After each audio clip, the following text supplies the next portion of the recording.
Happy Thursday, everybody. I'm Elizabeth, and this is Thursday Thoughts. I don't know if you can see them. The glare is so strong right now. It is so hot out here.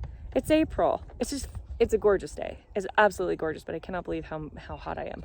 So anyways, just Doro's back here with me, just noshing away. Good on him.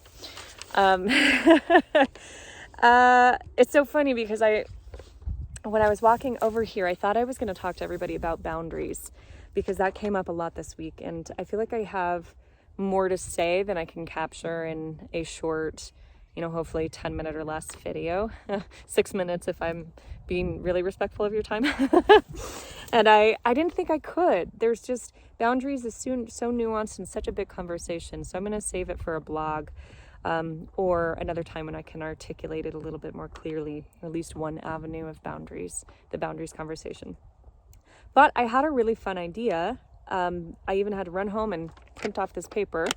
So this came up actually. Georgia and I were invited on a podcast with Lockie Phillips, which is super exciting.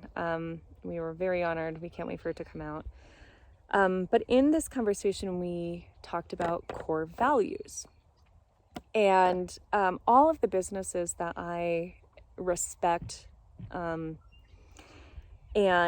see as successful on whatever your level of success is, impactful, on whatever level, they all have core values. And what are core values? To me, core values are something that an organization or a person, a group, is willing to hold as their North Star.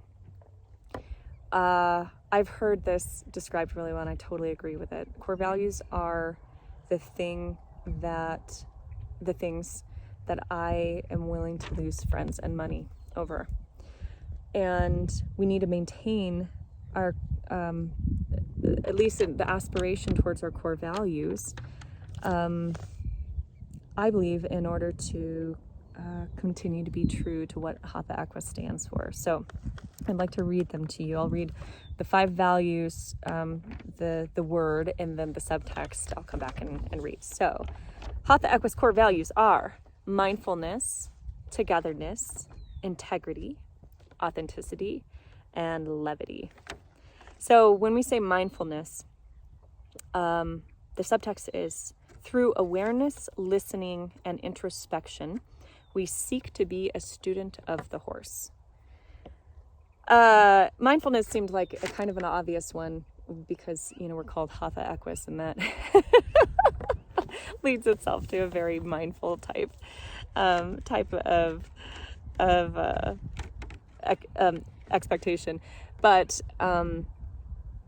without just regular mindfulness, we can potentially lose sight of what we're here on this planet at this time doing with horses. So it helps keep us see the forest for the trees. Okay, togetherness. Helping horses and humans find oneness together. Building a community of uplifting support and acceptance.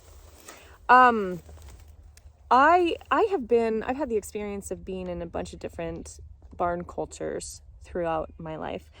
And so much so that I have seen some really inclusive, joyous ones, and then some also really toxic ones. The ones that I liked the most, and the environment that I wanted to create around Hatha Equus was one where anyone can show up as they are, and we are cheering each other on, and we are supportive of whatever your individual goals may be. And so togetherness also applies then to the oneness with the horse, the aim to have a really meaningful, impactful, deep relationship with these beings. And just to point out that Hatha, or Hatha in the Sanskrit pronunciation, means oneness and togetherness. So that had to be included. Okay, integrity. We are respectful, honest, and kind communicators, uncompromising in our values. We look at challenges as opportunities.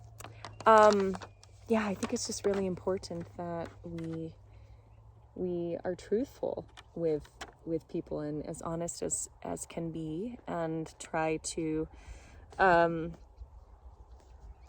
just respect everyone who comes along. I'm really a big fan of nonviolent communication. Oh, there's a bug biting me. Get off! Yikes! Okay, back to it. Nonviolent communication, opposite of what that bug was doing to me just now. So yeah, I think if someone doesn't have the integrity, when they're communicating with us or working with us, I'm more than happy to lose their money. So that. Okay, up next, authenticity. We honor the physical, mental, emotional, and spiritual nature of every horse and human on their unique journey to fulfillment. I really love this one. I love them all, but this one, I think Georgia and I have really leaned into this because there are so many wonderful horse first trainers out there, saying a lot of the same things and approaching the horses the same way, but with our just unique energy spirit training approaches, like, we're trying to not hide them, and we also don't want our students and clients to hide them either. Just go out there, like, be wacky, be funny, use whatever silly tool works for you, be the unique version of yourself. We don't want you to follow us. We want you to find your own version of happiness, and we really stand behind that. And the other piece of this, the honoring the mental, physical, and emotional, and spiritual nature of every horse. This was really powerful for me when I think one of the biggest reasons I got out of competitive dressage was because it didn't seem like there was a lane for the ordinary horse to feel successful in that world. The big fancy movers always were looked on with more value and scored higher. And, it really bummed me out because there were just so many perfect, wonderful, for every horse is, I believe, perfect and wonderful.